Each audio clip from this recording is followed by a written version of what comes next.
है। मफाद परस्ती, अना, तकब्बुर, ये चीजें रिश्तों को दीमक की तरह चाट रही हैं।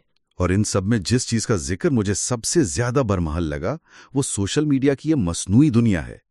हम एक ऐसी वर्चुअल दुनिया में जी रहे हैं जहां हर शख्स अपनी जिंदगी की एक परफेक्ट और ज्यादातर झूठी तस्वीर दुनिया को दिखाने में मगन है। इसको अगर हम हार्मोन्स वाली बात से जोड़ें तो सूरत हाल मजीद वाज़े हो जाती है। सोशल मीडिया पर हम जो दिखावा करते हैं वो दरअसल वक्ती तवज्जो हासिल करने के लिए होता है। जब तस्वीर पर लाइक्स आते हैं तो दिमाग को डोपामीन की एक वक्ती और छोटी सी खुराक मिलती है।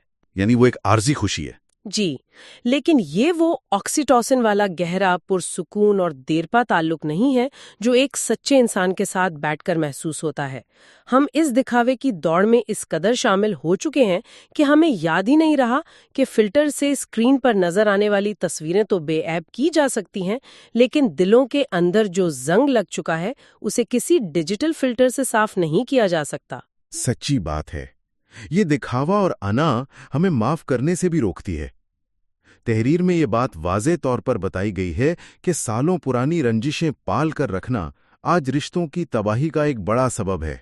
हम ये सोचते हैं कि मैं क्यों पहले बात करूं, मैं क्यों झुकूं? बिल्कुल। और इसीलिए ये तहरीर हमें एक सच्चे मोमिन की अलामात की तरफ वापस लाती है। ज़राए के मुताबिक एक सच्चा मोमिन अपने रिश्तों में कैसा होता है?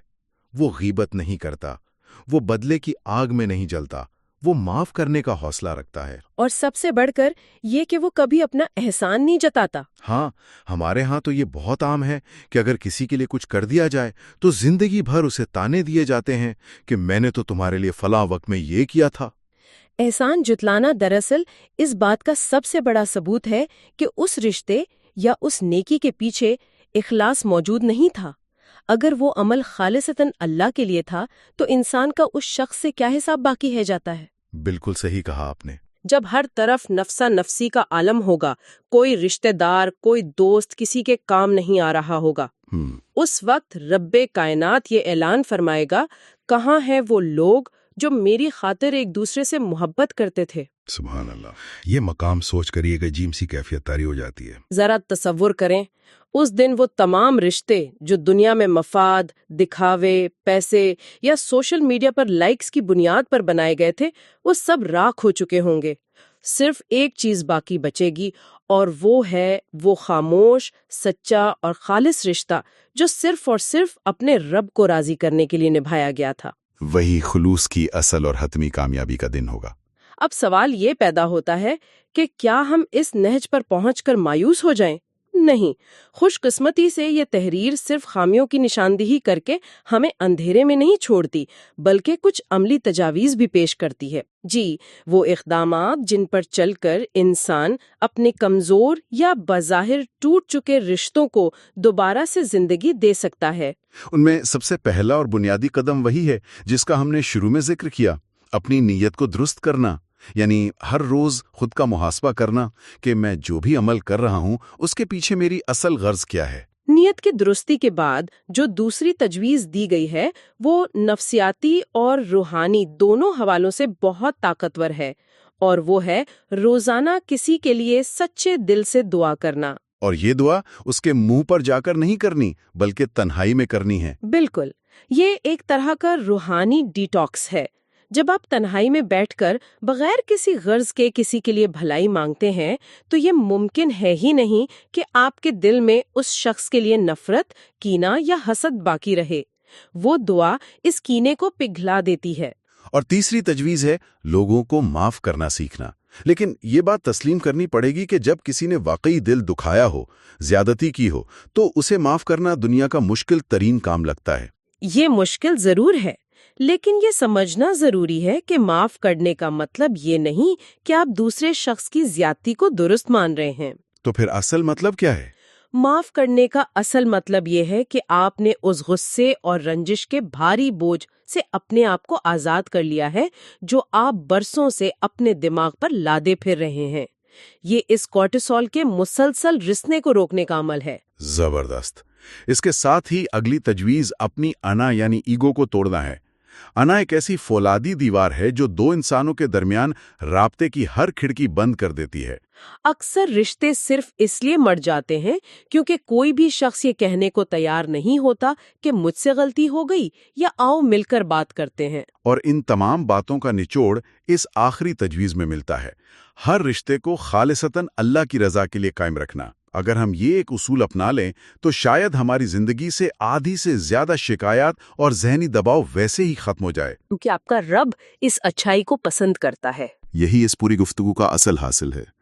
رشتے زبان کے میٹھے الفاظ، دکھاوے کے تحائف یا اسکرین کے پیچھے چھپ کر کی جانے والی تعریفوں سے نہیں چلتے۔ رشتے خالص نیتوں سے چلتے ہیں۔ زبان کتنی ہی مہارت سے جھوٹ بول لے، نیت کا کھوٹ دیر سویر اپنے اثرات دکھا ہی دیتا ہے۔ لیکن اگر بنیاد میں اخلاص شامل ہے تو بڑے سے بڑا طوفان بھی اس تعلق کو اکھاڑ نہیں سکتا۔ آج کے اس جائزے کو سمیٹتے ہوئے اس تحریر میں موجود ایک انتہائی خوبصورت تشبیہ کا ذکر کرنا چاہوں گا۔ اس میں کہا گیا ہے کہ رشتے ریشم کے نازک دھاگوں سے نہیں بلکہ اخلاص کی مضبوطی سے قائم رہتے ہیں۔ بہت پیاری بات ہے۔ اگر دلوں کی زمین صاف ہو، نیت میں خلوص ہو، تو بظاہر ختم ہو جانے والا ٹوٹا ہوا تعلق بھی دوبارہ جڑ سکتا ہے۔ لیکن اگر دل ہی گندلے ہو جائیں، اندر منافقت اور خود غرضی نے جڑیں پکڑ لی ہوں، تو مضبوط ترین خاندانی نظام بھی خزاں رسیدہ پتوں کی طرح بکھر کے رہ جاتے ہیں۔ بالکل ایسا ہی ہے، اور آج کی اس گفتگو کے بعد یہ احساس اور بھی گہرا ہو گیا ہے کہ ہمیں باہر کی دنیا، اپنے فون کی کانٹیکٹ لسٹ اور سوشل میڈیا کے پروفائلز کو سنوارنے سے زیادہ اپنے اندر کی دنیا کو سنوارنے کی ضرورت ہے۔ جی ہاں، اس مقام پر تحریر کے آخر میں جو دعا کی گئی ہے اس میں شامل ہونا ہم سب کے لیے بہت ضروری ہے۔ واقعی یہ دل سے نکلنے والی دعا ہونی چاہیے کہ اللہ ہمیں وہ اخلاص عطا فرمائے جس کی ہمارے دلوں کو ضرورت ہے۔ آمین۔ وہ ہمارے دلوں کے زنگ کو دور کرے اور ہمارے رشتوں کو محض دکھاوے کے بجائے صرف اور صرف اپنی رضا کے لیے ایک مضبوط اور سچی بنیاد پر استوار کر دے، کیونکہ اخلاص کے اس جوہر کے بغیر ہماری تمام تر بھاگ دوڑ بے معنی ہے۔ آمین۔ آج کی گفتگو میں ہم نے سائنس اور روحانیت کے اس حیرت انگیز ملاپ کو دیکھا ہے۔ ہم نے یہ سمجھنے کی کوشش کی ہے کہ کس طرح ہمارا جسم اور ہماری روح ایک ہی زبان بول رہی ہیں۔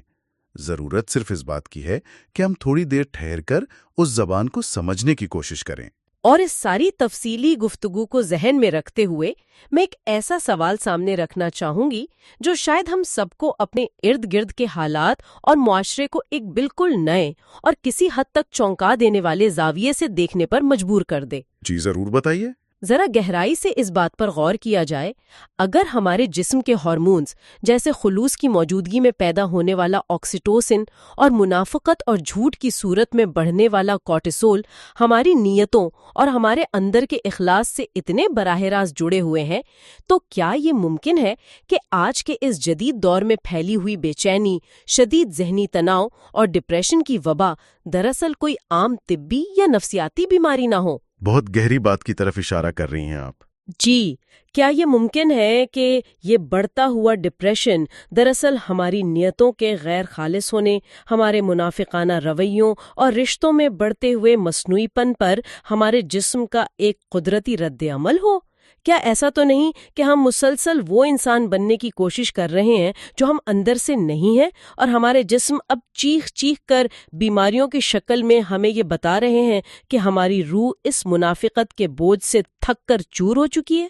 یہ ایک ایسا گہرا سوال ہے جو انسان کے اندر تک اتر جاتا ہے۔ کیا واقعی ہمارے جسم ہماری روح کی تھکاوٹ کا الہام بجا رہے ہیں؟